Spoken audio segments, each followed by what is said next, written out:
E se eu te dissesse que a NASA pode ter destruído sinais de vida em Marte, por acidente?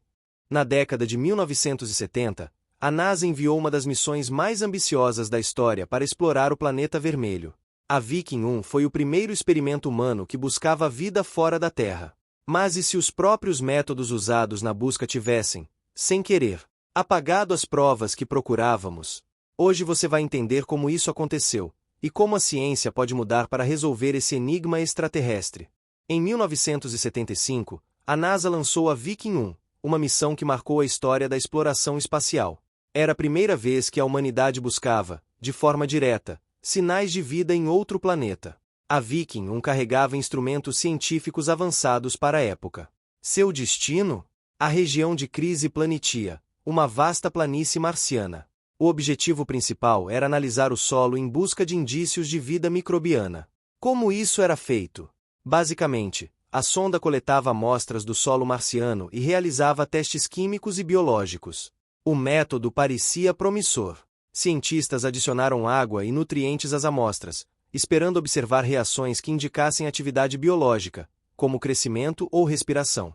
Mas, apesar do entusiasmo inicial, os resultados não eram tão claros quanto esperavam. Algumas análises apontaram atividade que poderia ser microbiana, mas outras indicavam processos puramente químicos. Na época, os cientistas ficaram divididos. Seria vida? Ou apenas uma reação química inesperada? E assim nasceu um mistério que permanece até hoje. Será que encontramos vida em Marte, mas não entendemos o que estávamos vendo? Agora, imagine, e se esses testes, ao invés de ajudar, tivessem acabado com qualquer forma de vida marciana? No próximo bloco, vamos explorar o que os experimentos realmente fizeram e por que eles podem ter sido fatais. Os experimentos realizados pela Viking 1 eram inovadores, mas também tinham uma abordagem simples, baseada em técnicas de laboratório usadas aqui na Terra. O solo marciano era misturado com água e nutrientes. A ideia era que, se houvesse micróbios no solo, eles acordariam ao entrar em contato com os líquidos e os nutrientes, demonstrando sinais claros de vida, como o consumo do material ou a liberação de gases. Parecia uma boa ideia, não é?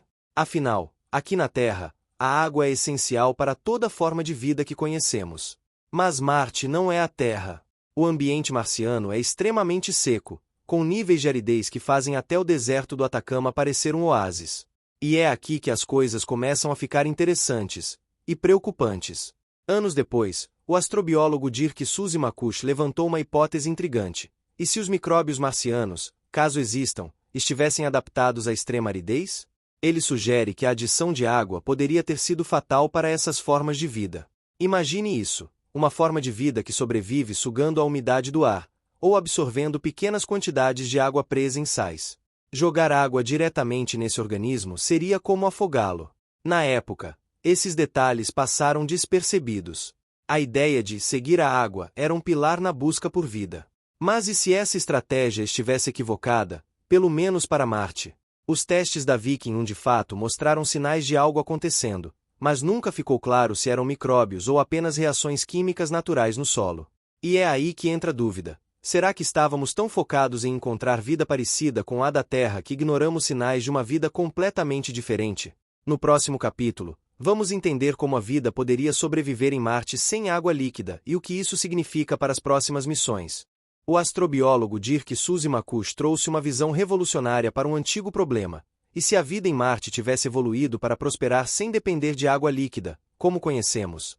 Ele propôs que micróbios marcianos poderiam usar compostos higroscópicos, sais capazes de absorver umidade diretamente da atmosfera, para extrair a mínima quantidade de água necessária para sobreviver. Essa ideia não é pura especulação.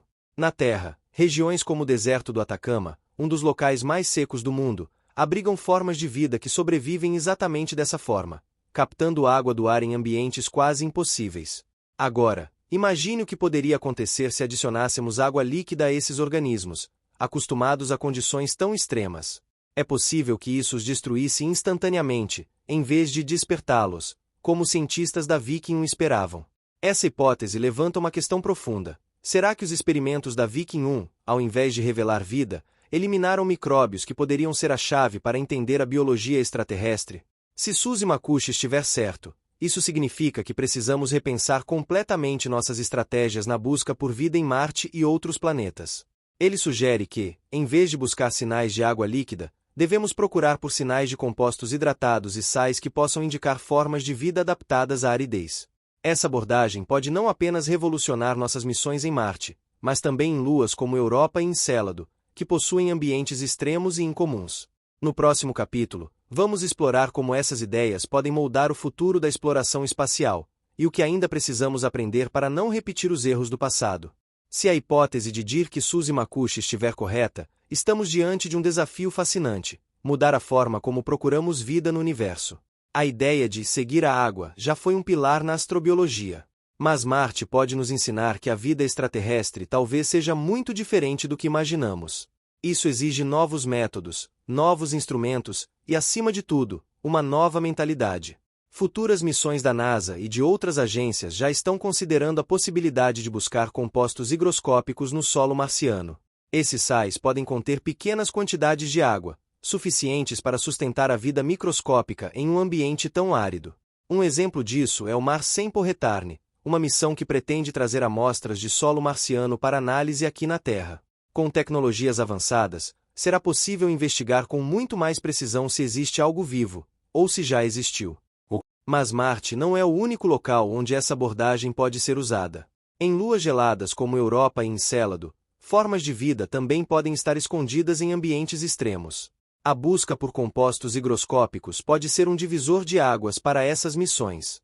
E não podemos esquecer, Marte já teve rios, lagos e um clima muito mais parecido com o da Terra. Se a vida surgiu por lá, é provável que tenha se adaptado às mudanças drásticas do planeta. E é exatamente essa capacidade de adaptação que pode nos ensinar algo crucial: a vida é incrivelmente resiliente. Talvez ela exista em lugares onde menos esperamos.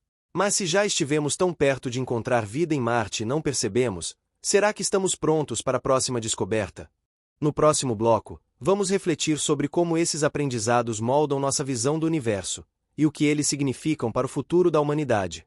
A missão Viking 1 nos mostrou o quanto ainda temos que aprender sobre o universo e sobre nós mesmos. Talvez já tenhamos estado frente a frente com a vida extraterrestre, e, por um erro humano, deixamos essa oportunidade escapar. Mas isso não é o fim da história.